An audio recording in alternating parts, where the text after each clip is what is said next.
Well, hi, buddies. Welcome to the podcast. Welcome to the show here on the YouTubes, in your ear holes, whenever you're listening, however you're listening. We appreciate you getting into it today. No Ryan Pinder today.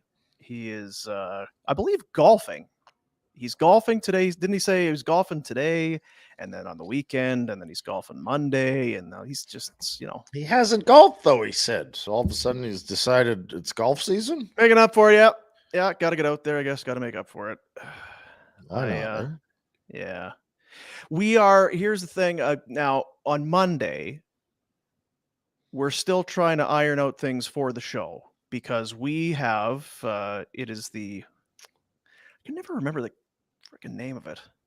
The Rotary Club. Anyway, Sheldon from over at Grey Eagle Casino, he's part of the charity, and they've got their annual golf tournament. So we're going to be there.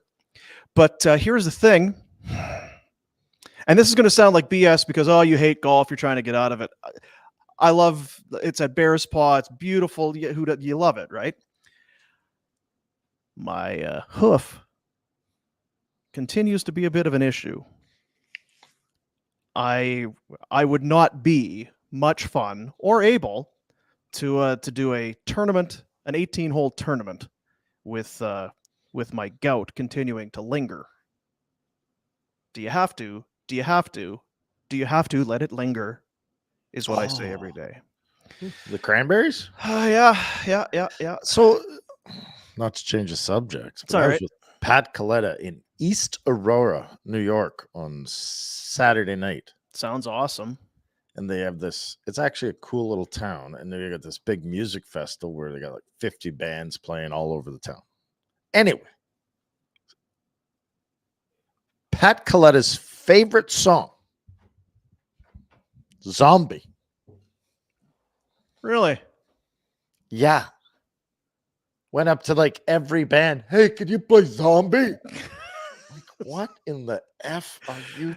Do you mean Rob Zombie? No. Yeah. Zombie, the Cranberries. Smart. That's so weird. Isn't that because she passed away, right? Is that Dolores O'Riordan? I think I she don't was know what her name was, but yeah. I found it extremely odd. It's a weird, yeah. You know what? If you were doing like, if you were on a game show with Pat Coletta and it'd be pick his favorite song, you'd be there a while. Yeah. And apparently, like if you go back to his house after the bars or whatever, that song plays at an insane volume on repeat. Wow. Mm-hmm. See, he got some tough, it took some punches back in the day. Tough guy. I'm not going to call him. I do not need to fight Patrick. He did a lot of hitting and the odd scrapping and and from Buffalo. Yeah. Just south of Buffalo. So got to play at home. Lucky him. Lucky him. Yeah, no question. Yep. Yeah. So anyway, the golf thing's happening on Monday. You are likely unavailable. Does that suffice? I'm 100% unavailable. Yeah, great. So I'll just sit here then on Monday, and it'll look like this. You could just cut to a one shot there, Jack. You could just put me up there. This will be Monday's show.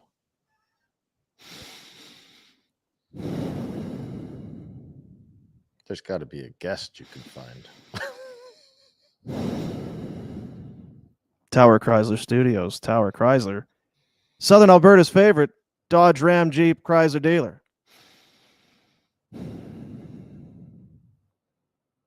So I look forward to that on Monday. I will say something, but I don't know if it comes across as putsy. Does it? There's a few people that are looking for things to do. That's putsy. Okay. Yeah, that's not. I don't think it's not putsy. It's actually it's the truth. Wow. Shitty day yesterday, and I know it's one of those things. And social media is the worst. It's the worst, but it's kind of how a lot of people communicate and just kind of whatever. So yesterday, Bell Media slashes 1,300 media jobs and beyond media, but just 1,300 jobs. In Edmonton, TSN, which used to be the Team 1260, TSN 1260. They didn't just, and they aren't just taking these radio stations and changing formats. They're pulling the plug.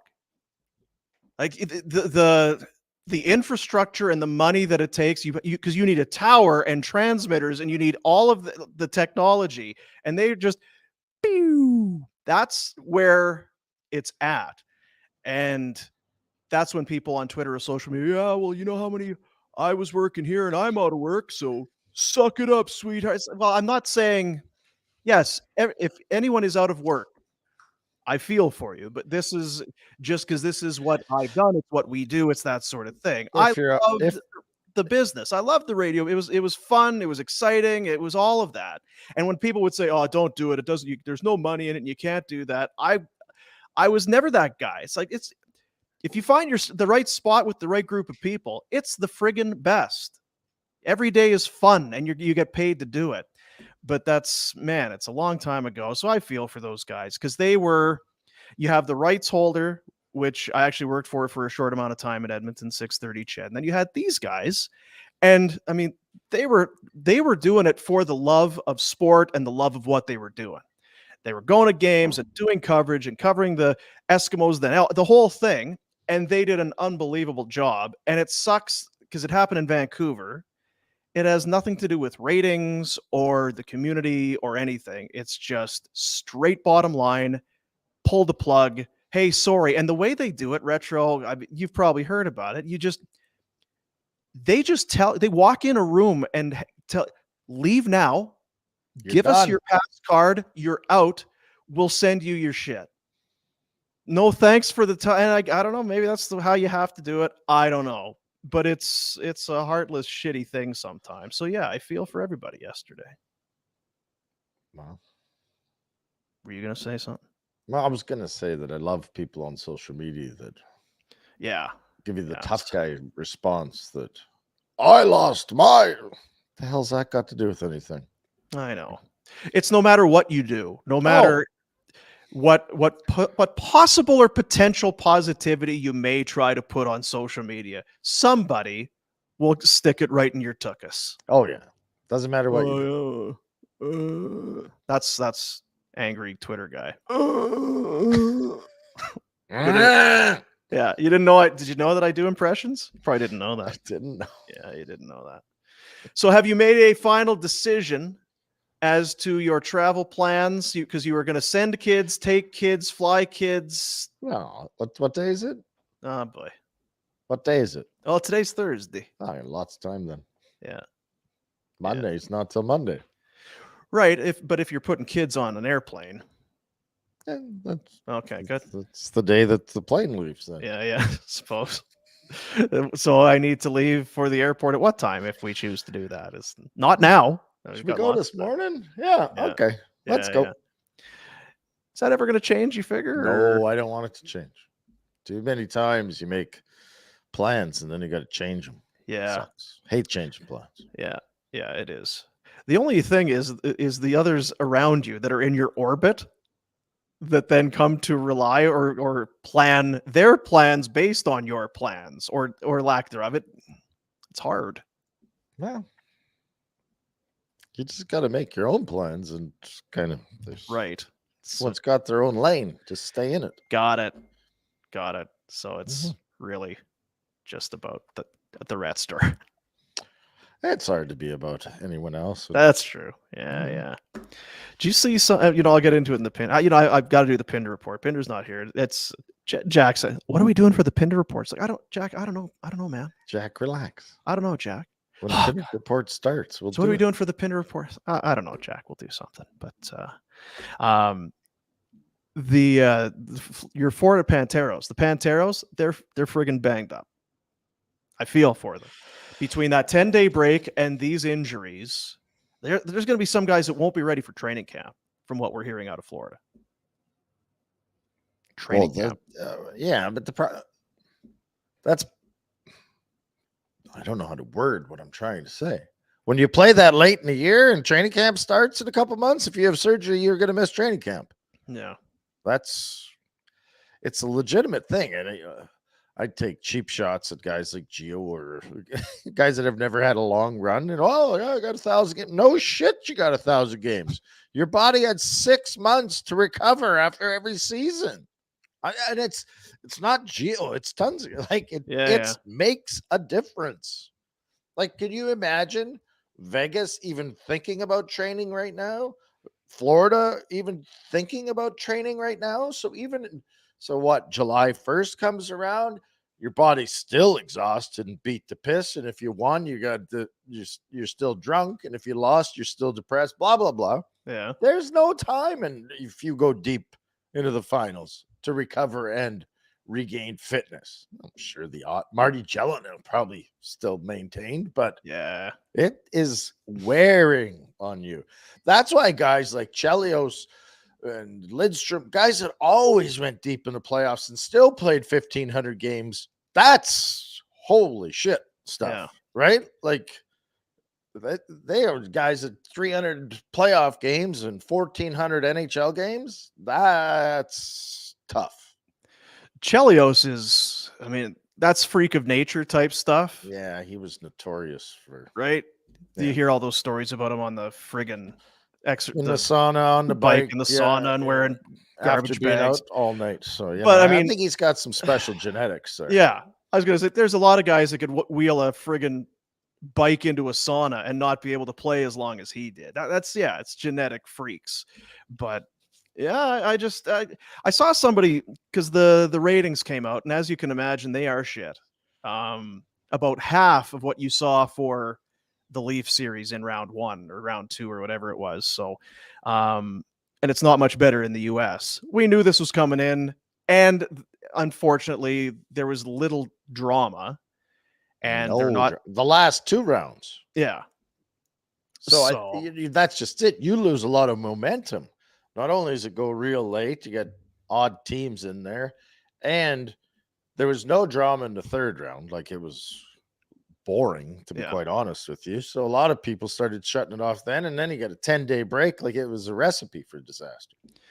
When do we start? Like October? Is that when the season starts? Usually it's in Canada, it's Thanksgiving weekend. And yeah. Is there any value? Because I saw some guys talking about it again on social media. Because the series is over early, but as you even go historically, because I think it was yesterday was the anniversary of the '94 Game 7 between the Canucks and the Rangers. You want to know how I would do it? Now, this is what'll happen in 5 years. Play the All-Star game in the summer or whenever. It doesn't. Why the F does it have to be middle of the season? And get rid of that stupid break. Yeah. Give the guys 2 more days at Christmas. That's about a halfway point. Give them a couple more days around the holidays. And to get rid of the week off for no frickin' reason. They get mandatory days off now. We never had days off. I mean, you'd get days off when you earned days off. And I'm not trying to be an old prick about it, but honestly, why can't you do the All-Star game like the NFL does the football? Go to Hawaii and I don't care. Do it at the draft. Do whatever you want. But why does it have to be mid-season? Why are we pausing for a 3-on-3 tournament? That's a decent point, Retro. I've spent so little time invested in the All-Star thing anyway. It's a corporate thing. I understand the reasoning behind it, but it's the same as an outdoor game. It's for the city that the game is in. Sure. We were there in Florida last year. They did a great job setting this shit up on the beach. You can do it whenever. Yeah. And not very often is it in Florida. So like it would literally, if you're doing it in Montreal, it'd be nicer to do it in July. I guess so, but now put your player. Well, for sure the players aren't going to agree, but that's the problem is keeping everybody happy. It's a smarter idea. Pay them. If it's July, you'd probably have to pay. If it's July in the All-Star game, they're going to play it at the new building in Calgary. How tough a sell is that going to be for some guys league-wide who are spending time with their families and kids? It's summer to then take the better part of a week to come to some city they don't have any attachment to play a hockey game. Part of your deal. Yeah. Like, I'm not trying to be. No, I know. And the other thing is, I have lots of unique things that I think about in my life as we do things just cuz. And it's like, why the do we do it this way? Well, cuz that's how we've done it. Mm-hmm. It takes some getting used to. That's all. Right? Like, do you think the guys are pumped to go mid-season? How many guys skip out on it mid-season? Lots. Yeah. Not lots, but guys suspended. Do. Yeah. You might have better attendance. Right? Like, because it's not as though this series, it's not about this specific cup final. It would be the same if we played it 6 weeks earlier or a month earlier or whatever. But it's too late. It's too long. It's too late. It's too long. May long weekend in Canada would be plenty. You don't have to started a little earlier. Started earlier. Training camp doesn't and again, I think a lot of it's changed since I played. I think it is shorter. You don't need 3 weeks of 9 games of 8 or 9 games of what the hell are we talking about? Yeah. Do the frickin' All-Star game then to kick off to the season. All-Star game. Let's go. That's another thing too, right? It's the players have to hate training camp. The management, they want time to assess their team, but I think how many teams are really still wringing their hands? Gosh, we've only had 8 preseason games. I sure don't know what to listen. There's a million ways of doing it. Have rookie camp a week earlier. The kids that aren't making it don't need to go to main camp. Yeah. And someone like, well, that's the experience they need. Then fucking earn it. Pardon my language, right? Like, then make main camp. Yeah. You get cut. That's your own story. If you get cut, you're not good enough to be there. So don't have the main guys. There's so many guys. They end up splitting it in half anyway.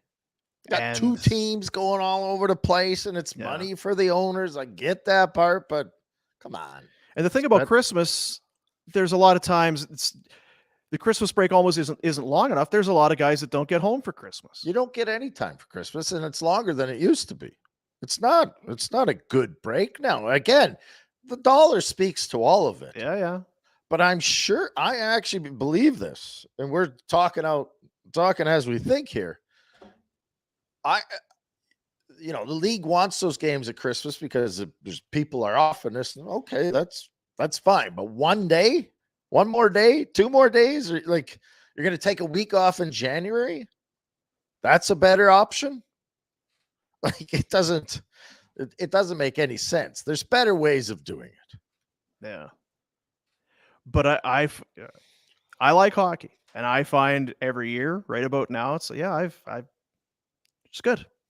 Enjoyed it. Oh, don't need any more. It's those good. You think about it. Those 10 days. If this series now, correct me if I'm wrong. It wasn't 10 days. It was 10 days for Florida. I think it was 10 for Florida. Yeah, but so they could have 10 days, almost sawed it in half. Yeah, they could have saved 4 days. Even a week or earlier is a big deal, right? Early June is. I remember playing into like the 20th.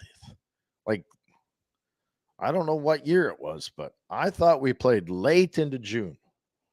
Because there was a time, and I'm trying to remember which cup it was. I think it was one of the Oilers runs where they won it in June. And I remember it was like, wow, they're playing into June now. And I think that was when round 1 was a best of 5, which they then made a best of 7. And I do like that because round 1's often the best, and a best of 7 just gives you a better opportunity to find a deserving winner, I suppose.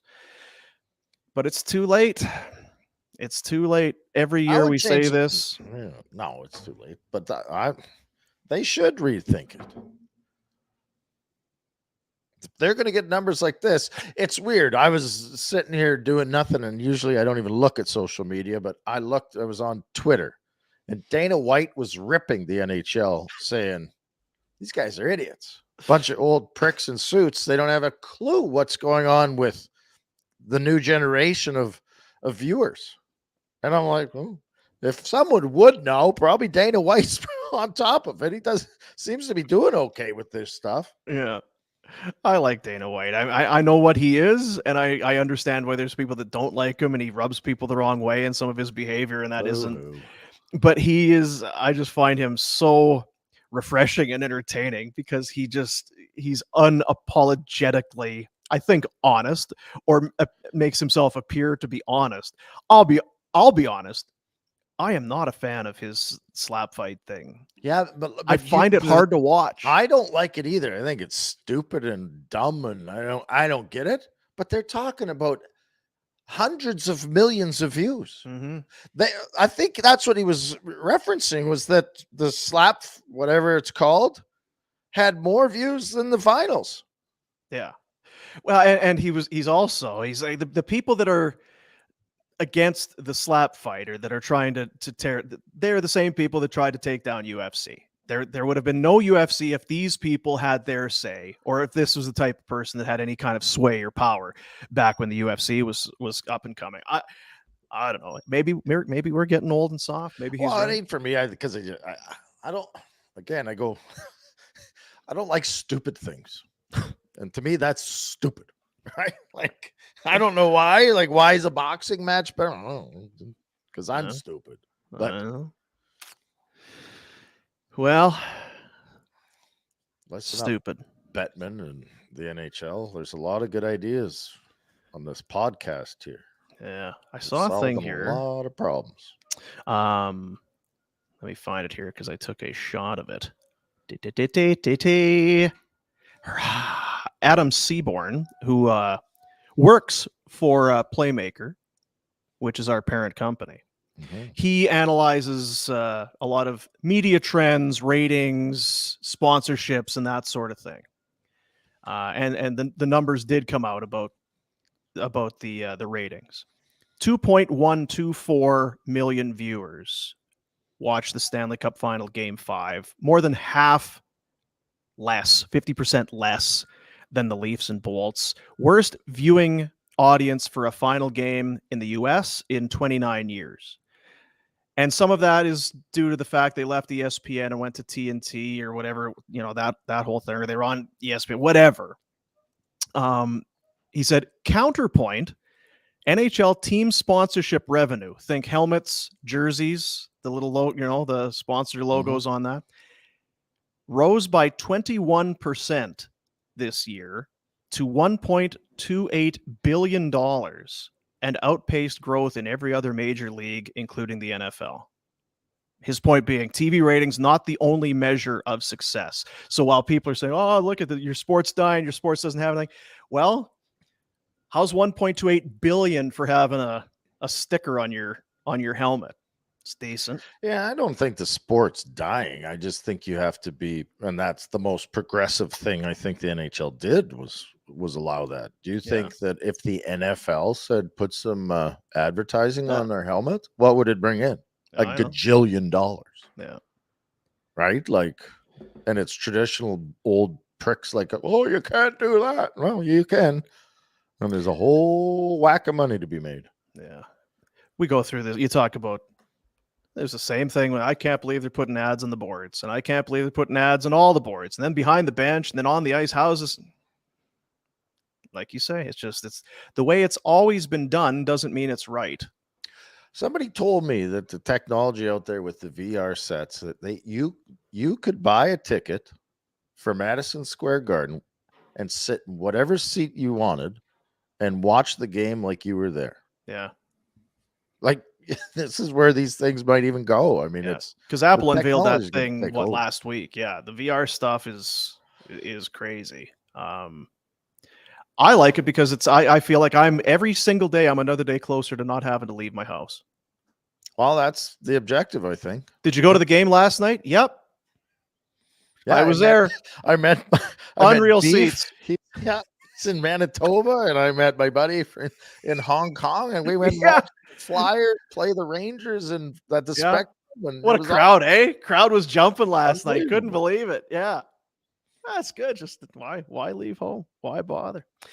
We will do the Pinder report in a bit. A tough customer is having a birthday today. We'll do that for McLeod Law, and we'll talk to you a little bit about St. Eugene. But I'll save that for the Pinder report. Vina Nova. Let's talk about lab-grown diamonds for a second. Lab-grown diamonds. It continues to be. This is another one of those things that, were it not for Justin and were it not for this podcast and him coming on board, I probably wouldn't know anything about lab-grown diamonds. But now that it's in my, You're an expert. in my tub, now when it pops up and you see it on the internet, so there it is.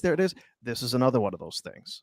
It's becoming commonplace to have lab-grown diamonds. And Vina Nova, Calgary's lab-grown diamond specialist, the only jeweler in town that specializes exclusively in lab-grown diamonds.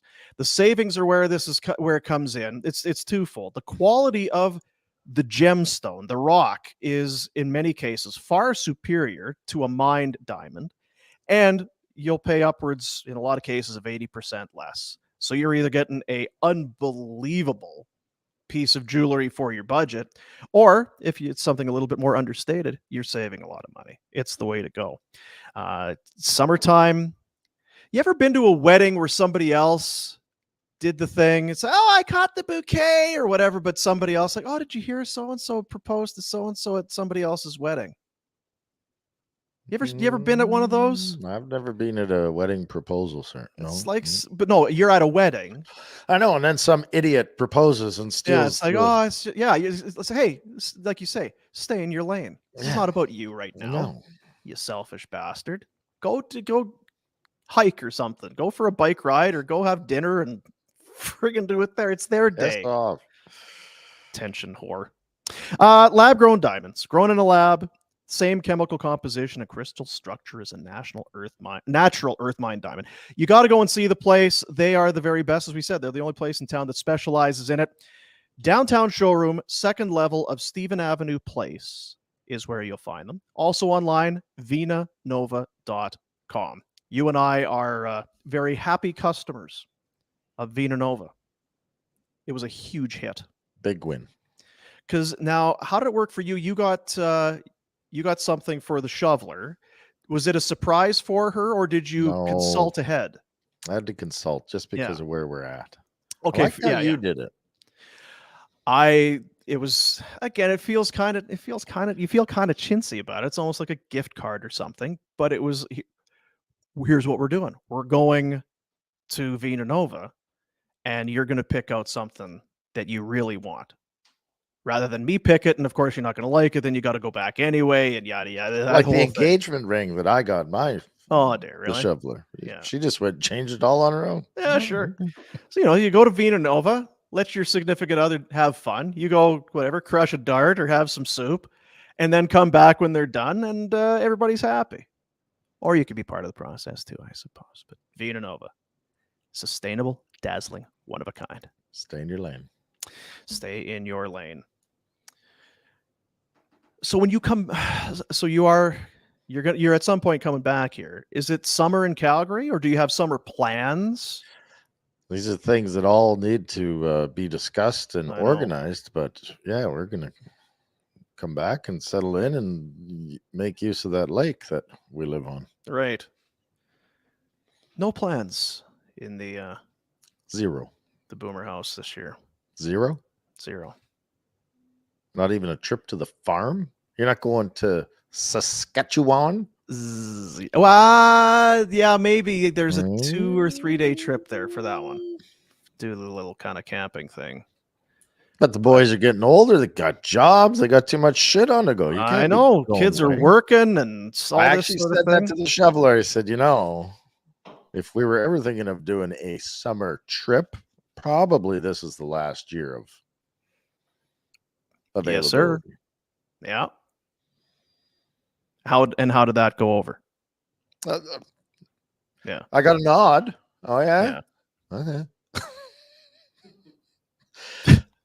Yeah, I'll get right on that. Well, she knows that.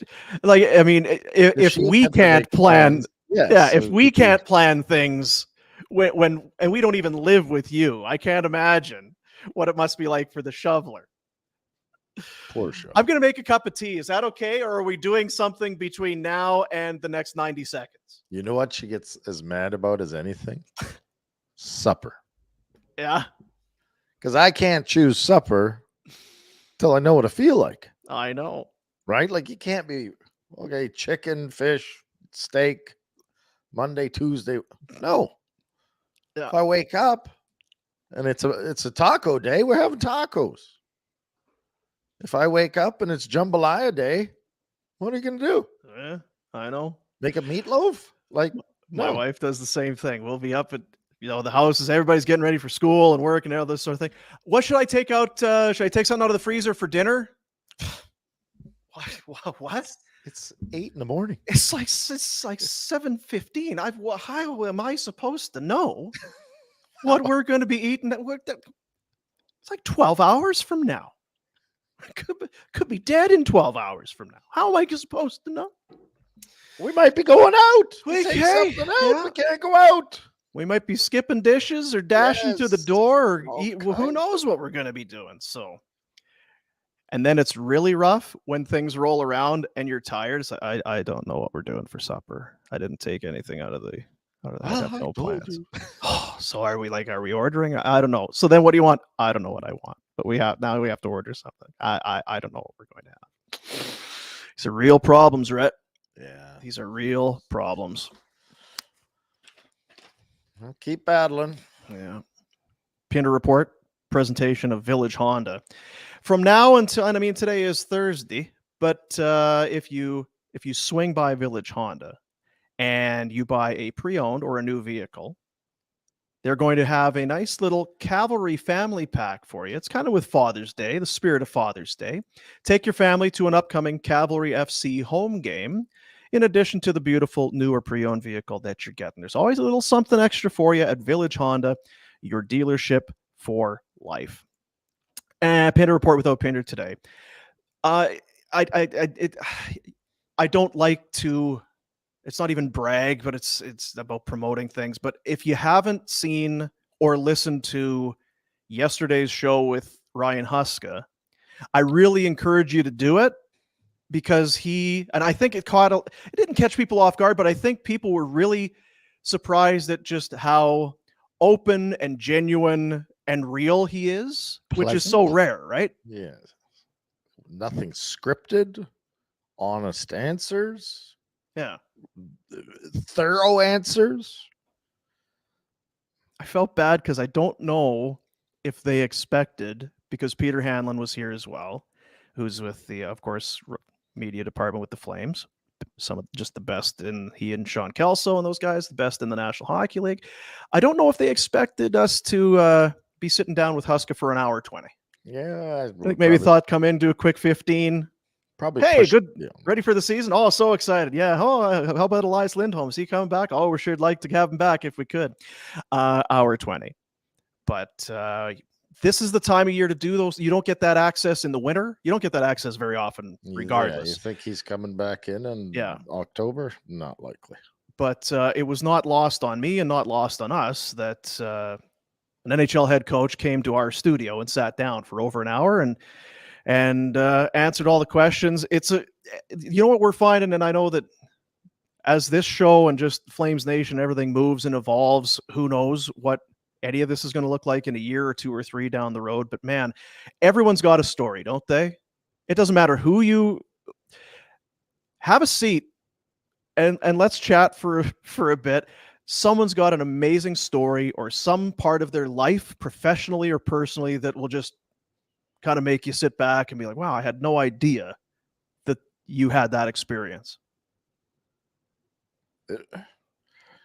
We got to keep getting guys in to have these stories come out, because I think you're right. Like, we've done a few of them now.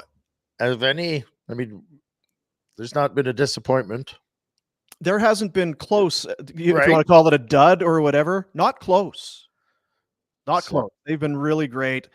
And I love it. I love just that.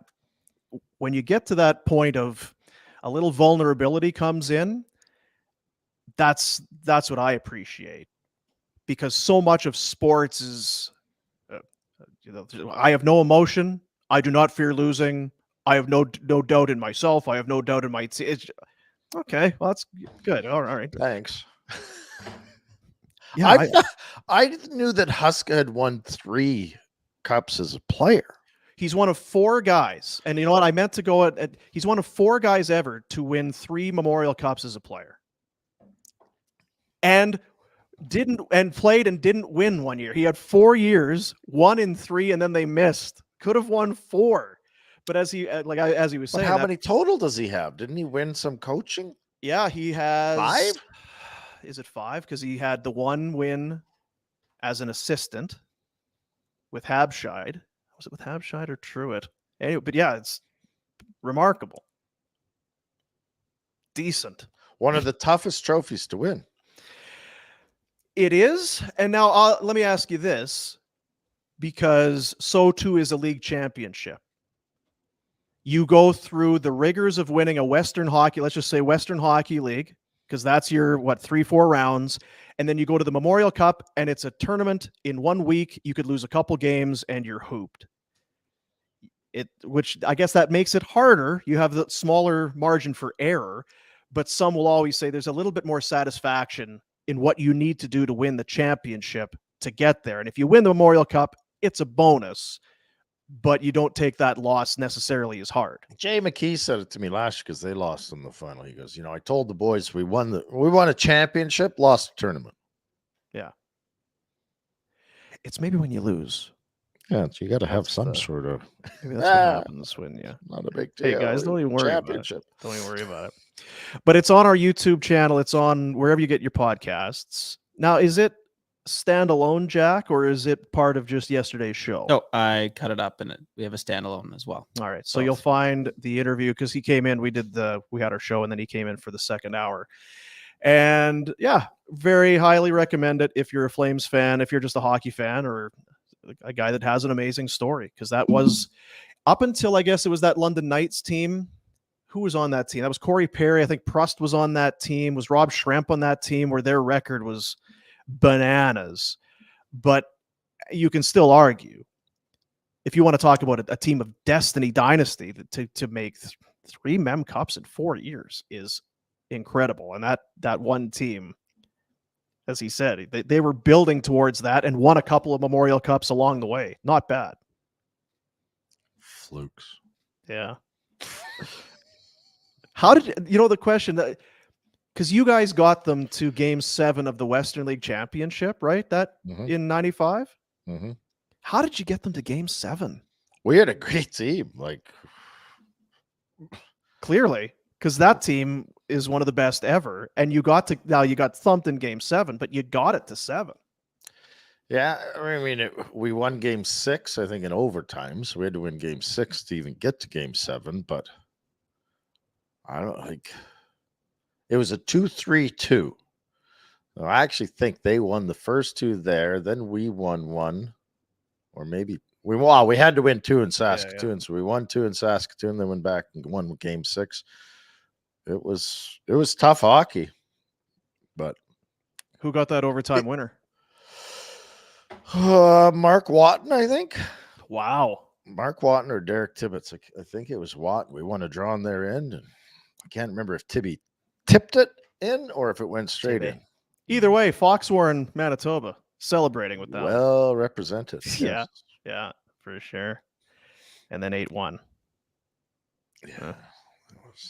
And it was weird because when I was kind of doing the work on that. I think it was the first Memorial Cup. They beat Saskatoon in the Yeah. Western League final, and it was 8-0 Yeah. in Game 7. Exact same scenario. Right? So it was Saskatoon just Getting real close, but cold sweats. yeah. Ah! And they played taking care of business every time they scored a goal. Yeah. Dun, dun, dun, dun, dun, dun. Hated it.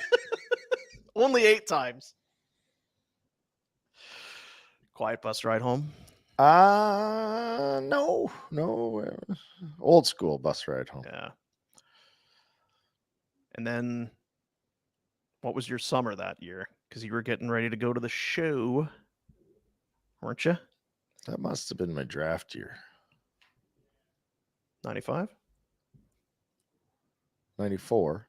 Spring of 94. 94, 95. I played my last year in junior. 95, 96, first year pro. So, yeah, I think we're ready to go to the draft. Yeah. Just trying to graduate high school, Dean, you know? Yeah. As soon as that series ended, I really focused in on my grades. I may not want to go to Kamloops for these games because I've got this chem exam. Yeah. I really need to dig in on it. I've got an 82, but I know I can really bump that up if I nail this final exam.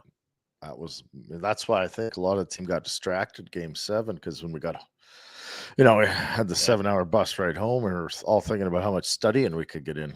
That's right. Yeah, I'm sure that's what it would have been. We talked again, the injuries for the Florida Panthers, your Florida Panthers, they are done. They are celebrating in Vegas. There's not, from what I can see, not a lot of stones being left unturned. They're hitting all of the spots in Vegas, as you would and as you should. Meanwhile, for the Panthers, Aaron Ekblad. Now, Paul Maurice came out. He had a post-game interview. I talked about it yesterday. It was really kind of a cool interview with Jackie Redmond. He was on. They were doing their year-end stuff today, and he didn't want to get into who needs surgery and all of this because in a lot of cases they don't know yet. But Aaron Ekblad, as we knew coming in, he had broken his foot. He had a torn oblique, and his shoulder had gone in and out a couple of times. He's going to have shoulder surgery and won't be ready for the start of training camp. The rest they feel probably will, but they don't know about Tkachuk because he's got the broken sternum. Yeah. And I don't know. You don't put a cast on your sternum. Do you put your upper body into a cast? You just suffer. Yeah. Because Noodles had that, right? Noodles had it. Brian Scrudlin had it when I was in Florida. He was dying. Like, it just lingers forever. It feels like that'd be something if you're, jacking around with your buddies, you could aggravate that thing. Oh, yeah. Mm-hmm. Yeah. Mm-hmm. And Tkachuk talked about it, how his brother, obviously Brady, was staying with him, helping him get out of bed, helping him get dressed. At the rink, they had to tie his skates for him and get him in and out of gear. You knew it had to be bad when he doesn't play in an elimination game, and hockey players get this a lot at this time of year. I can't believe you guys play through all of this, but there's no other sport that does it. Like football is probably close, right? There's a lot of guys you'll hear broken ribs or whatever the stories are, but I don't think there's any sport that does it like hockey does it. I actually worry about it because, guys, when you're in that much pain, you're probably pounding back an Advil or more, right? And shit's tend to go sideways, right? Like, you don't want to hear about guys down the road dealing with issues. Yeah. Luosterainen had a broken tibia. It was a high ankle sprain for Radko Gudas, who also got rocked in that one game. So the Panthers, not a fun off season because you were closer than you've been in so long, and now you're banged up and you got to just come back and do it again. Do they look to you like a team that's going to be able to pick right back up? I think they've got a really good team. I suspect I always find that the team that kind of goes one of those unexpected runs the next year is difficult. We were like that. It was always all 3 times it was difficult to rekindle that emotion a little bit because for that team to have that, I mean, what's Bobrovsky going to do? To me, that's the key, right? He's not going to play 950. I'll tell you that. Now, I think they've been a good team for quite a while. And I think they've got a good nucleus and a good base. And I think they've got options moving forward, blah, blah, blah. I just think that emotionally, well, two things. I don't think Bobrovsky is going to be as good as he was in a short playoff run. And the emotional drain on going late and not winning can be tough to overcome. Yeah. So congrats to Vegas. Congrats to Vegas. Getting it done. That's got to be, because the Saturday is their parade. How do you parade in Vegas? The Boulevard? I think they're going. I would think Boulevard. the Strip. Yeah. Wow. First ever. First ever. That'll be okay. Like, that's worth flying down to. Yeah, whether you're a fan or not. I love you guys. This is great. Alex DeBrincat of the Ottawa Senators told us we've been between Bruce Garriock and Pierre LeBrun. They've been covering this story, and Mr. DeBrincat does not want to be a long-term on Ottawayan. Ottawaian. What? So anyway, he says he's not going to sign here long term, so you may as well trade me. Here's a list of teams that I'd probably go to. I'd sign long term here, so they get into that process. Now, the same thing happened here with Matthew Tkachuk. I think it happened, or maybe it never got to that point. But the team can file for salary arbitration on the player because of the RFA. And what that can do is give you a discount if, in fact, because it's funny, Tkachuk, it was going to be that 1 year, $9 million if he came back. Same for DeBrincat. It would be a 1 year, $9 million. Now, it's just $9 million by coincidence. But the team that takes him to salary arbitration, you get, I think it's like a 15% discount on that 1 year deal. So it's now the players don't like it, because what if you don't trade me? Then I get my 1 year, but then you're saving money. And then it's when they want out, they want out. And I think he will get out, but that's kind of the latest on the DeBrincat thing. The draft is, what is today? Thursday. The draft is less than 2 weeks away. I know that when we had Frank on the other day, he talked about Elias Lindholm. He said there's a very real chance you're going to have an extension or a trade done before the draft. I wonder if there's a number of these guys. There's some big names, 3 of them in Winnipeg, with Hellebuck, Dubois, Scheifele, DeBrincat, obviously Ottawa. There could be a bunch of stuff happen here in the next 2 weeks. Yeah, I hope there is. Cause some stirring and excitement around the league. I mean, yeah. Does a team like Chicago go from 0 to 100? And don't drag it into July, because we want some time off. Like, look at Chicago's draft picks. Mm-hmm. And cap space. Yeah. It's a decent place to be. It's a decent place to be. I mean, how long do you need to suffer for with that sort of stockpile? Yeah. You know what that would be? You'd have to have, as excited as you are and you look at it, if it was Kyle Davidson's GM. It's just the whole brain. Let's have just a little bit of patience. Let's not be young Boomer when he's like 10 years old and dad doesn't have anything else but a 20 to give to him to go to the corner store. Let's not blow the whole 20, because chances are you're not going to like everything that you buy, and you don't need everything that you buy. There'd be a lot of teams that would be looking at Chicago. Hey, we got this player. Yeah, it's a big cap hit, but he's a good player, and you got all the space in the world, and it won't cost you much to get him. There'll be a lot of teams that'll be humping their leg to take on some players and some salary. But I think they're in a position. I mean, it's Chicago, which I think people think is a great place to play. Maybe it's not. There's a lot of shit going on in Chicago. But I think people would love to go play in Chicago. They did for a long time. You have Bedard, right? Yeah. Like, there's going to be an attraction to somebody going, I'm going to go play with Bedard. He's going to be pretty good. Like, how long before they're good? Like, honestly, they have 6 picks in the first 2 rounds. 2 in the first, 4 in the second. The next year they have 4 in the first 2 rounds. The next year they have 2 in the first round. Like, You have to spin some of those off for players now, don't you? And is it a good year to do it? Pinder would be better at this because he would understand the cap implication. No, But he if the would. caps, He'd talk No, loud. He'd no, loud talk and convince you that he knows. tell me I'm stupid again. But if the cap's not going up, is this the year to try and use it to your leverage, right? Like next year, if the cap's going up, then the teams maybe have more leeway to do things. I don't know. It's it could probably go both ways. If you've got a deal that makes really good sense this year, you do it.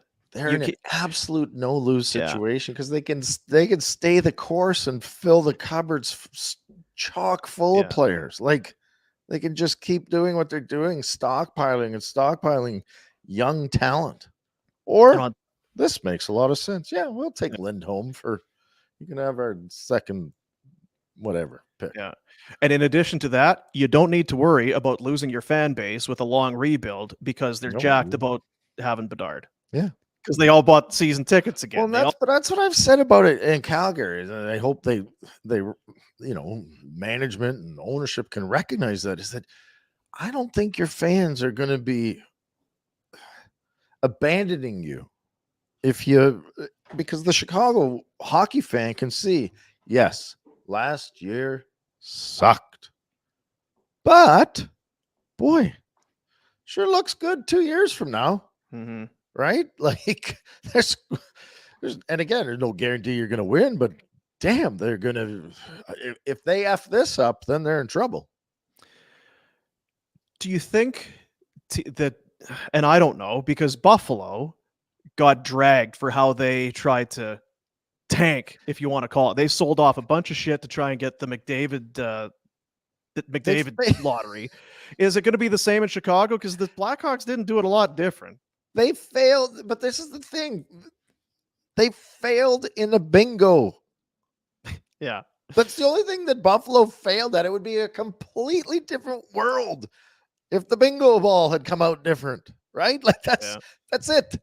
They failed in one thing. They had a plan. They went for it. You could disrespect it all you want, blah, blah, blah. The bingo ball. I-17, son of a... I'd a B. Yeah, I-17. Right? Like, it's all they failed in. They would have McDavid if it played out the way it was supposed to, and the whole world would be different. Yeah, it would be. Yeah, for a lot of people, it'd be very different. Be so different.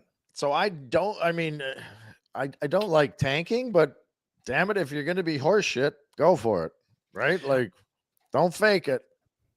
I've never had a problem with it. I guess I would if you had a chance, if you had a decent team and you just decided we're not going to.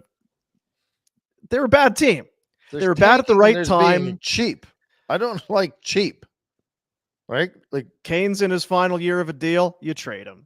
If you have guys with trade them for sure. You got young guys, hey, play them. I don't know.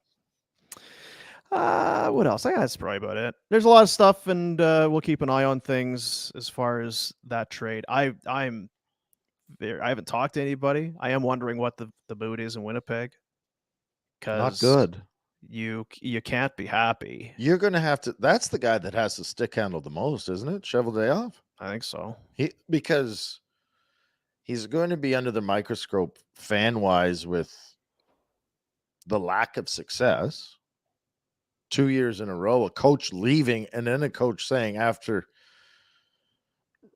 a playoff, these guys don't try hard. How can you win? Right? Like that's basically what he said. The coach before said, I tried. These guys aren't going to get, I'm out. Thanks. Yeah. Right? Like, and now you got a bunch of guys wanting to walk. And I think even if you're a dyed-in-the-wool Jets fan out there, you have to almost see. You hate that Dubois wants to leave, and now Hellebuck says he's not signing there. You hate it. You may not like it, but you have to almost recognize why it's the case. They went there, especially Hellebuck. He played there a long time. Yes. He played his balls off there. I think Dubois was a little up and down, but that's kind of who he is. I don't know. It sucks because we've talked about it a lot. We don't need to, but you need everything to fall into place there. You need to be healthy, and you need to draft well, and you need your trades to work out, and you need guys not to hate it to the point that they quit on you, and demand trades and all that shit.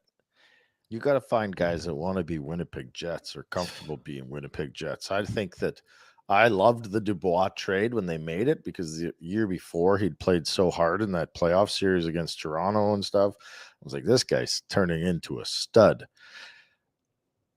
But I think you knew he wasn't going to want to be a Winnipeg Jet. And so it's weird. I don't forget who I was talking to, and I wouldn't name names anyway. But yesterday or 2 days ago, I was at the rink here in Buffalo, and I think the draft was here the year Dubois got picked, and he was down there working. He said he's the only guy that was a bit of a dick.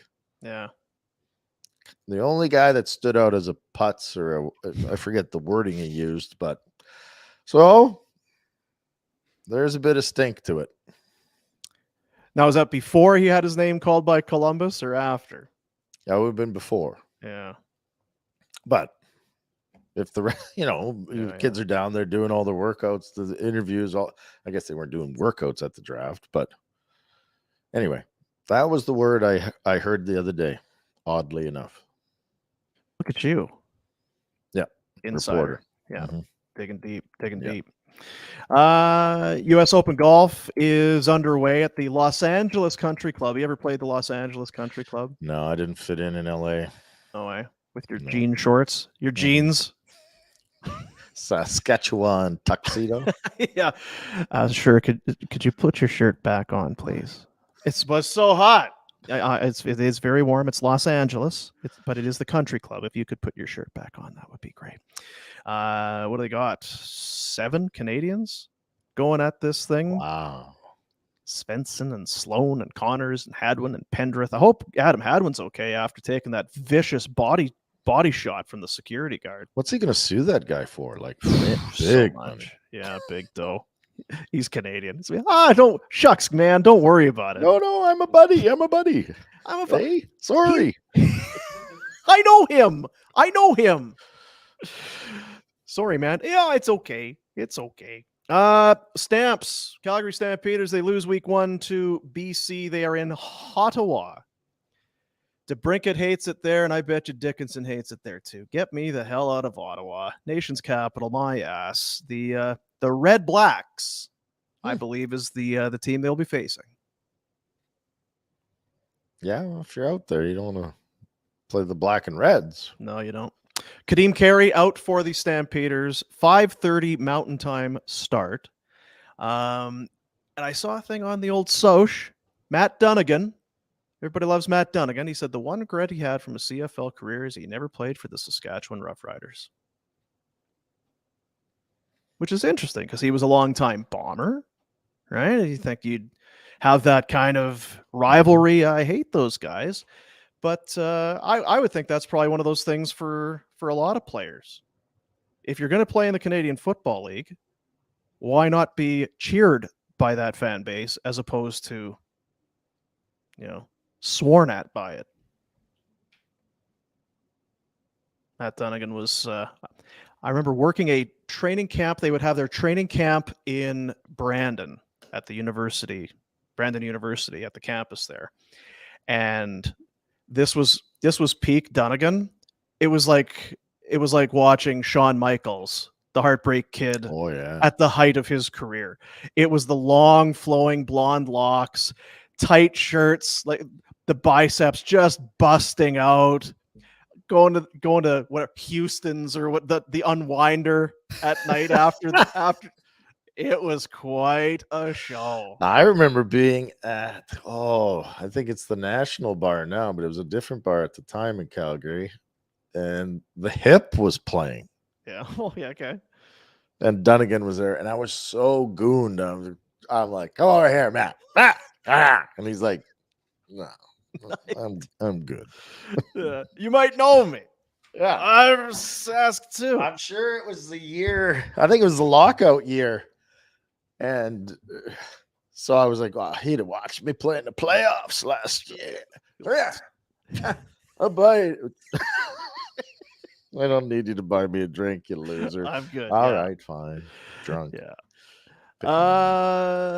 Pick Now Jack, RJ, and Pinder went to watch the Calgary Surge last night over at Winsport. Good game. Jack, give me let's have this is your Calgary Surge update with Jack.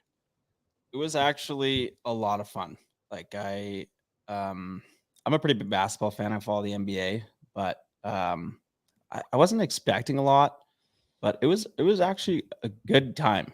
And they were down big heading into the fourth, and then they cut it within 6, I think, and then they do that at the end of the they do that target score thing, kind of crawl back, and then they lost right at the end there.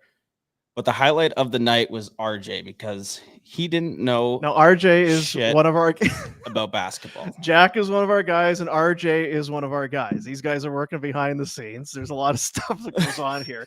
So RJ's not big into the hardwoods. No idea. And before he went, he told me that he's never watched a basketball game in his life besides high school. And like, you'd assume like you'd sort of know the game. Like, I mean, he lives in Red Deer, I guess. Whatever, yeah. Like I had to start writing down quotes. He said, "I'm assuming they don't change on the fly." And everything he would just try to relate it to hockey and the Flames. Like he was saying, this coach is very Daryl Sutter-like. Just like the Flames this year, shot quantity, not quality. He was very confused about the coaches being on the floor. He didn't like that at all. He suggested that they put up boards to keep the coaches coaches off the floor. They call timeout. The players are all running onto the floor celebrating. Doesn't like it. He didn't know anything. Was he shocked with how surprisingly not slippery the ice was? They were able to run up and down in their shoes without falling down. Yeah, a million penalties, penalty shots. Yeah, like not fouls. They were penalties.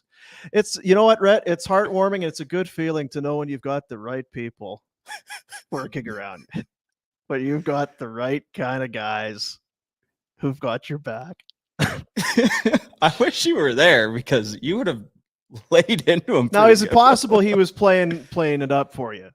Maybe, but like I said, he said he'd never watched a game, so he couldn't name 3 NBA players. Yeah.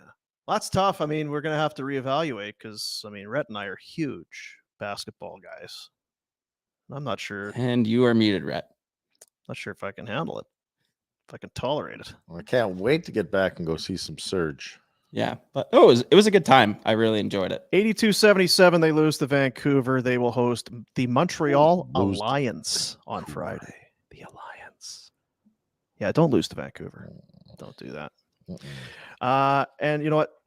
This I'm going to bring in. It's not so much a news item as it is just kind of a note. I meant to tell you. I didn't tell you, Jack. It's in the. There's 3 things in the folder. The one is a tweet, and I saw this, and I was just going to bring it up in regular conversation, but I was like, no, this has enough to it that it's kind of a news item that we should share. You like soup, eh? Had soup last night. Minestrone. Your soup intake has gone up. Skyrocketed. Skyrocketed. Love the soup. Italian wedding, my new favorite soup. Italian wedding. You were talking about this. What is the green? What is the green stuff in it? The leaf is like spinach. It's not. Is it spinach? I don't know. I think so. There's meatballs. They're just meatballs and what's the tiny meatballs? Just little tiny meatballs. And what's the? Is it like a barley or is it? What's the? It's a pastina, I think. Pastina, yeah. Yep. So it's well. Well, Italian. Mamma mia. Yeah, Mamma mia. I saw this tweet come up yesterday, and it hit me like a hammer. Asian soup spoons are so much better for the task of soup, it's nuts. Western soup spoons are awful. The West is clearly unserious about the way it consumes soup. I've never thought about. It's been in my head, but I love going for Vietnamese pho or having ramen. And one of the best things is that spoon. And I've never really thought for it to cross over into my everyday life. It's just one of those things that I enjoy while I'm having that sort of soup. Rhett, your thoughts on the Asian versus ordinary soup spoon? I would like to debate this with you. Certainly, you get more per scoop. It certainly handles the shakiness of a person's body. You get bumped. You're going to keep it on in the scooper. I've always struggled with dribble with the Asian spoon. Where are we dribbling? Well, like I feel like I got to tip. I really got to tip it to get it out, and then it's all over. You're not. That's you. Possibly. I'm not anything saying you eat gets on you. I've seen it happen true. countless I had to go times. change my shirt. Went upstairs. The kids were going to bed, and I had a bowl of taco dip and a white T-shirt on. Oof, fail. Yeah. Major fail. I went upstairs, and the boys saw me, and they're like, "Dad, what the?" Yeah, you shouldn't own white T-shirts. It should just not be in your But I don't repertoire at all. But I mean, because you look at Jack, and now I've got the one there. I took just the shot of the pull that up of the Asian soup spoon, because you would think it's more conducive or less conducive to dribble, because like RJ would say, you've got boards. Yeah, but you got to tip, and then with some of those, when you're pouring stuff, if it's not the right lip, that stuff dribbles over the side. But are you not almost doing the same with I'm the not regular saying spoon? I'm not saying I'm right, and I'm much like you. I've never really sat down and put an hour or two into thinking through which soup spoon is better, but clearly I'm going to have to. I may need new cutlery. Because I don't like, right? Now, the one thing, because I saw people talking online, and I'm pointing at it like you can. I'm pointing at it like you can see, but you can't see. But it's the trench that exists on the handle. Yeah. That you may have some dribblage go up the handle. I wonder if. No, I'm wondering if it's the angle of the handle, right? Like you can't put that spoon is tougher to get in the drawer. So now it's above. So it's maybe in my view. I don't know. So if you're using that, are you going sideways or straight on? I think I'm attacking it at a 45. Kind of a little bit both. But maybe that's the issue. You need to go straight in. Straight in. Dump truck. In and back. Up. Yeah. You tip. There you go. You tip the Oriental spoon like a cup. So that'd be from the side. No, from the front. Sideways to. Okay. So. Okay, I'm on it. I'm going to go get some. I'm going to try this today. Yeah, I'm going to go. Definitely. You got to be able. I'm either going to go to a place or I'm going to. That's right. Jason D, you are Attaboy, correct. JD. You are 100% correct. I don't know who's the higher seed coming into the tournament, but if that soup spoon is ranked lower, we might be primed for an upset. You know what? You can deep dive into this, because my original thought, sorry for listeners, Jason D just put in a text or message there that said we need a soup draft. Spoon draft. A soup, what? Spoon draft, he said. I thought he said soup draft. No, he said spoon draft. Well, I say screw the soup draft or the spoon draft, right, and we do a soup draft, because the soup draft is very debatable. What's a soup? It's like that whole chunky. Is your Vietnamese that you just mentioned, is that soup? Yes. Because immediately my mind went to chicken noodle, has to be traditional, good, can't be beat. But then what about the wonton? Okay, so is it the thickness? Like, because you're going to get into a stew at some point. Yeah, you can't do a jambalaya. What about a bisque? Bisque, I think, is soup. It's That's a heavy thicker cream. soup. I think bisque is okay. Lobster bisque is lovely. Because it's going to be Stew, tough. no, stew is not a soup. Not at all. No. Because I was thinking about the contents. What do you have in stew? A lot of times you'll have beef, but you can have that in soup. You'd have potatoes or carrots or different vegetables. But you can have that in a soup, like a vegetable soup, obviously. You can, because a stew and a chili, those are different. Oh, chili! I didn't even think of chowder. I think chowder's in. You know what you're gonna have? You're gonna have a hell of a time when the stew people band together and are knocking on the door and they want some answers. Maybe, but okay. Well, you know what? Regardless, even if we allowed the stew in, the stew ain't in the top 5 no matter what. What the hell difference does it make? It's not making it. You're not jumping from a stew all the way into the top 3. You're not in medal contention. This is going to be a huge field. We're going to need like play-in games, like March Madness. We're going to need some regionals and qualifiers, because to get down to a bracket of at least a normal size, It's going to be tough. Now, let me ask you this, though. At the end of the day, are you not going to have Chicken Noodle kind of being your number 1 seed and probably odds-on favorite? I would say it has to be, but as my mind and brain bounce around inside of my skull, there are numerous. Again, what's that place that Pinder took me over in Bridgeland? They have a ramen. Is a ramen a soup? These are all really good questions.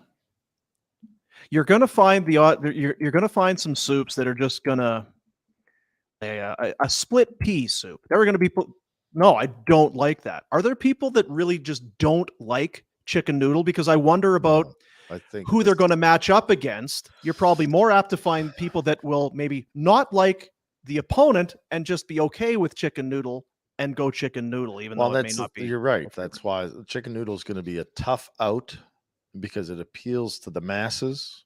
So many in the, let's say, the North American sphere have grown up on chicken noodle soup. Mm-hmm. It's a soother. It's a medicine. It's for your soul. Yeah. It's for your soul. Yeah. There's books written about it. So it's going to be tough, but then you put it up against the how do you say it? The PHO? Pho. So that or the ramen, completely different worlds. Yeah. Right? What about the cream of mushroom? Like war wonton. Wonton soup. Ramen. Right? You bring in, like I said, the chicken noodle feels like a can't lose North American style soup. Yeah. Whereas you bring in the globally, I don't think it's going to be a hit globally. Right? They didn't grow up with it. Yeah. And does ramen just get the benefit of being its own entity? The broth in a ramen there's so many different, there's variations of ramen where you may not like one, but you like the other, but you're going to vote ramen. We need a power ranking for sure. Listen, if there could be 20 effing donuts, there's easy 20 soups. I think we kind of agreed, though. Top 20. Well, you'd have 20 soups that are delicious, and no one would argue with you. The donut thing, you don't need the last page. We would just need to stress to people, and there again, you get the chicken noodle people pissed at you. It'd be like, just really don't rush to judgment. Yeah, think it through. Think it through. Maybe have, sample both before you cast your vote. And I do love chicken noodle soup. I kind of just all right, but again with the soup, what noodle are you putting in it? Yeah, I know. Look at some of the broccoli cheddar is so good. French onion soup, delicious. Beef noodle, yeah. You might have. You know what though? I worry about your Italian wedding. Personal favorite. It could be a personal favorite. The place I go has wonderful sandwiches, and they have Italian weddings, so it's kind of a and try it. Go out today. Yeah. Just head out in the wilds and pick up a bowl of Italian wedding. Tell me what you think. Like, tell me. Well, you know what? Today's a good soup day because it was really warm a couple days ago. We've had some cooler weather. Wild rice. What? There's my mom's addicted to it in Saskatoon. A lemon orzo soup at some restaurant in Saskatoon. Phenomenal. A buddy of mine, every time he goes to Vegas, he has to go to the one restaurant. It's in Aria for the lemongrass soup. Oh yeah, he loves it. I like lemongrass too. Yeah. Somebody asking, no love for tomato? If you're gonna put grilled cheese beside it, absolutely. What is that one? French onion. French onion. Like, what do you? Now, I'll be honest, French onion without the melted cheese on top, I'm probably not going for it as often. No. A mulligatawny. All right, well, that's a Pinder report. Brought to you by Pinder loves soup. Big soup. Yeah, real guy to sad he's not here today because we are really missing out on his soup analysis for sure. Village Honda paying top dollar for your vehicle. Sell them your vehicle and it's money within 24 hours. It goes on the lot. If you're looking for a pre-owned vehicle, then there it is. It makes sense for everybody. Find out more at villagehonda.com. They are in the Northwest Auto Mall, and they're online at villagehonda.com, your dealership for life. Sorry, I got to talk about this just because it happened today, and it's continually happening. So the other person in the home has a vehicle, and for some reason, I can't figure out why, there seems to be a lot of maintenance needed on said vehicle. Today was another $500 hit for brakes, which can happen. Absolutely. It just seems like the comparison between the two people in the house, one vehicle that one person drives, lots and lots of maintenance. We'll just call it maintenance. Right. The other vehicle starts, runs, and parks. It's kind of A to B stuff. Put gas in it and yeah. Is the other vehicle, is it of the age where maybe this is just, it's kind of bad timing that everything's 5 years, but it's not a new trend. Oh, I see. Know what I'm saying? Yeah. Because I brought it up today and it was ill received. Is that right? Hey. Yeah. Like Pinder, I'm all about the facts, and apparently I have the data here to support it. Yeah. That there is a lot of maintenance that needs to be done. Yeah, it's tough. My favorite is always, and you just don't bring it up. You'll be walking by the vehicle or whatever, and you look down and say, well, there's a gouge out of the rim that wasn't there when we put the tires on in spring. Nothing we can do about it now. Just keep on walking, fat boy. Don't say a word. Oh, geez, that's nice. Do we back into something there? It's a white vehicle, but that's clearly black paint. Maybe it was one of the kids. I'm sure that's probably what it was. Oh, the kids take a lot of the heat. Yeah. Damn kids. I don't know what happened. Damn kids. Let's do for our buddies over at McLeod Law, this day in Flames history. Sort of kind of this day in Flames history. Peter Klein, one of the best in the business, bar none, best in the city, best in the business. The premier personal injury guy, but he's also the go-to guy for your disability insurance claim. Basically, if you're getting the runaround with your injury, your disability, that this is the guy you need on your side. The insurance company is refusing to pay that insurance benefit to you that you've paid for and deserve. Contact Peter. He's on your team. He'll get you those benefits and get you your peace of mind. McLeod-law.com. There you see his contact info. 403-254-3864. If I'm beaten about the head, if I bring it up again, what we were just talking, if I'm beaten about the head, can I call Peter? Can he help me? We'd have to because you were talking about it on the show, which makes it the workplace. Yeah. So it was an injury sustained while you were at work. Peter's probably the guy to talk to about it. Well, there's a couple of things. The first one on this date in history, and I don't have the video or anything. The one thing I'll say during the celebration the other night, I was very happy for Kelly McCrimmon, who I know from my days covering the Wee Kings back in the day, but also to have his family there. And of course, everybody loves Brad McCrimmon, and he and his brother, as brothers are, super close. And that would have been a real cool thing for him. It was 33 years ago today that the Flames traded away Brad McCrimmon to Detroit for a second-round pick. And I can't imagine, it's not that long ago, but I was not here. I can't imagine that went over real well, because the man they call Beast, Brad McCrimmon, was beloved by everybody and a hell of a hockey player. And the Flames selected David Harlock with the second-round pick. No disrespect to Dave, but Hall of Famer? David Harlock? No, did Beast get in the Hall of Fame? I don't think so.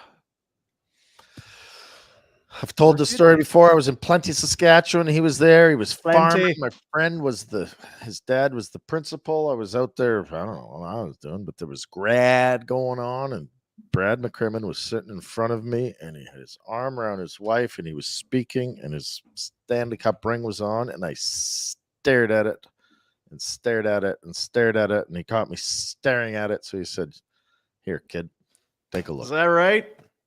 Yeah. He was just one of the best. He really was.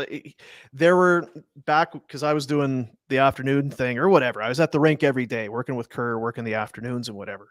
So you'd be working the dressing rooms, and there were a few guys that you just wanted to hang around with. You know, Barry Trotz was always good for after the microphones or cameras, or even when they were on. He was a good quote, but once it was done, he was going to hold court for a little while and shoot the shit and whatever.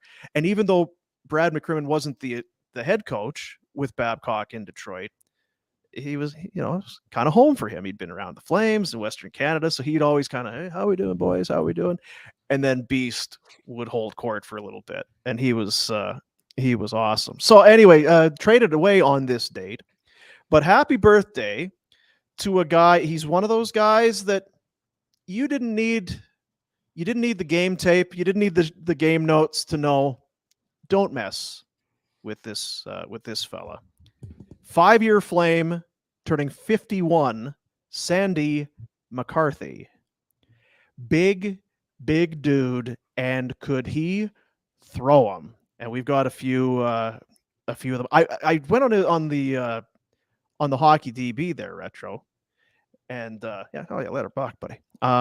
As the Flames clear the puck in the center, we have a scrap between McCarthy and Brent Thompson. He spent a year with Salt Lake, which would have been the farm team. David Struch played with him. So I wonder if he's got any stories. Oh, he does. Yeah. 77 games, 220 PIMs, all on that team. Because it was a pack a lunch if you were going to take on that team. Cruiser was on that team as well, I saw here. I'll pull up his data. Just a ton of guys. 172 PIMs, 220 PIMs, 267, 255. Paul Cruz had 206 PIMs in 35 games? Oh, my Lord.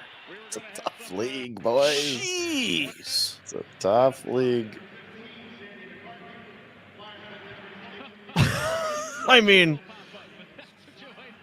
not for the weak of heart, Retro. Oh, God. Yeah, I didn't like playing against him. Oh, we hit him hard. Yeah. Cam Russell there? Yeah.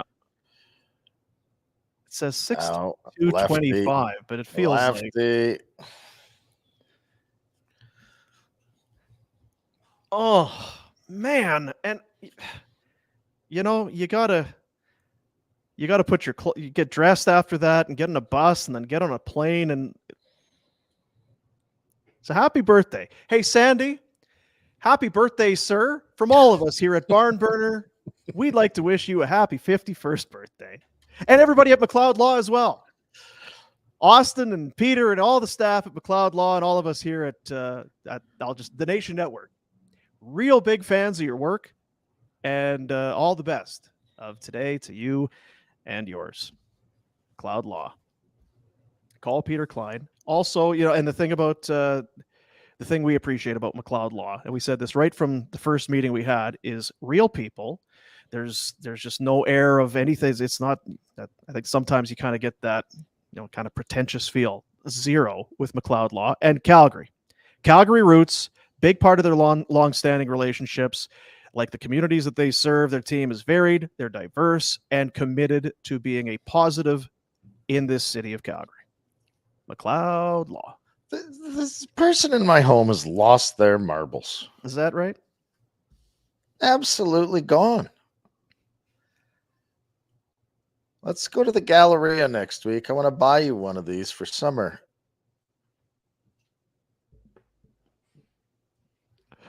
Well, for those that aren't watching, what are we talking about? Is that a man bag? Is that a purse? Don't.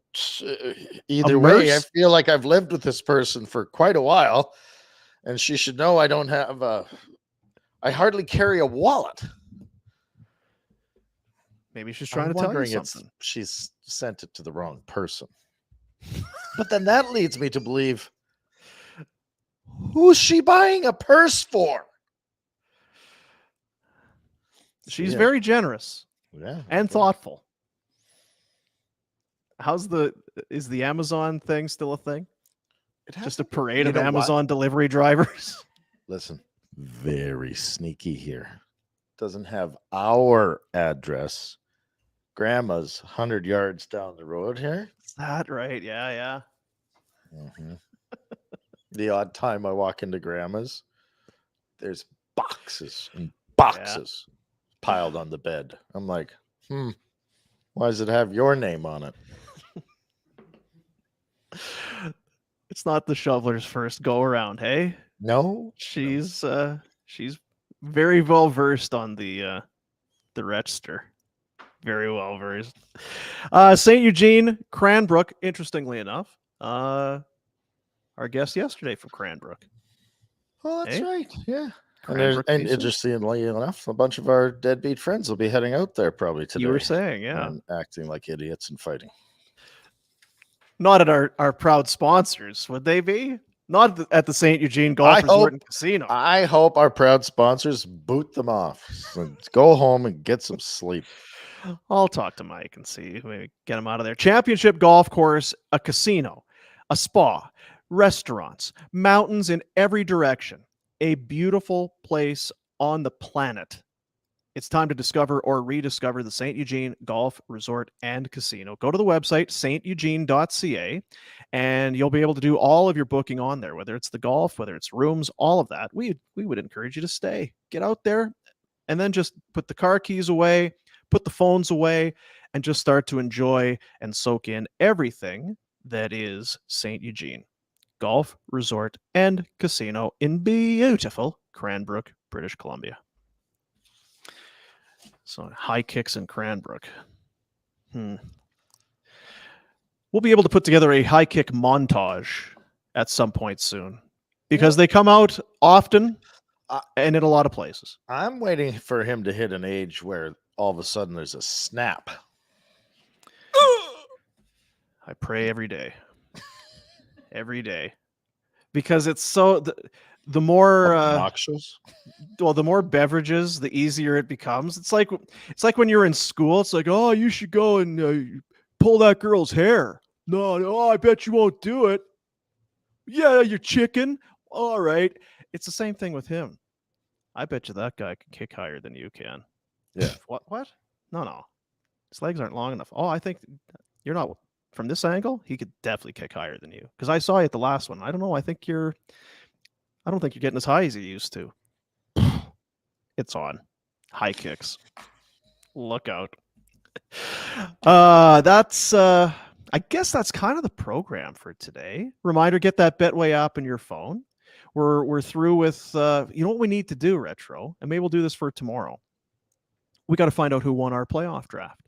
Oh, We had the right. Barn Burner playoff draft over at the Grey Eagle in right before the start of the playoffs, and some teams did very well, some teams not so well. I will be shocked if any one of them had Aiden Hill on their team. We had 16 teams, 16 or 17 goalies. I think there was maybe a couple. I think did both out of Minnesota get picked? I'm trying to remember. Anyway, Yeah, I know that a Vegas goalie was taken late, and it wasn't Brisbois, probably and it Logan. sure as hell wasn't Aiden Hill. Maybe Logan Thompson was taken. I'm trying to remember. Anyway, so we'll roll out the final and have some congratulations for that maybe coming up on the show tomorrow. Are you off to the tire shop? No, I already Get some- paid. And got Get it some done. brakes. Hmm. Is it rotors and the whole deal? Pads, rotors? So just fix the damn thing, would you? Yeah. I'm sick of this. Do you trust them when you go in there? Hey, we were No. doing the 297 point inspection for free, and we found that your Jibby Watt fluid is looking a little dark. Yeah. You don't want to ruin your Jibby Watts because they can be mighty expensive. So, I mean, it's up to you, but if you want to get that Jibby Watt fluid, we can do that today. We have it here for $765. What's that? We can do that right here for you today. $765. Yeah, go ahead. I guess do the Jibby Watt fluid while we're Yeah, here. you don't want your Jibby Watt to No, burn out. once the Jibby Watt goes. Soup and bologna. We got our work cut out for us, Retro. It'll be good to have you back in town so we can. We're up for really, the task, Dean. We're up to the task or Yeah. for the task or around the We'll task. be shoulder to shoulder and really connecting with the listeners and the viewers of Barn Burner over the next few months. Soup. Go check out Ryan Huska. Very Yes. Watch it, listen to it, whatever. Get it inside of you. Get it in you soon. Ryan Huska, head coach of the Calgary Flames, was on the show yesterday. You can find it wherever you get your podcast or on our YouTube channel. Appreciate you, everybody. We will see you tomorrow. That's it.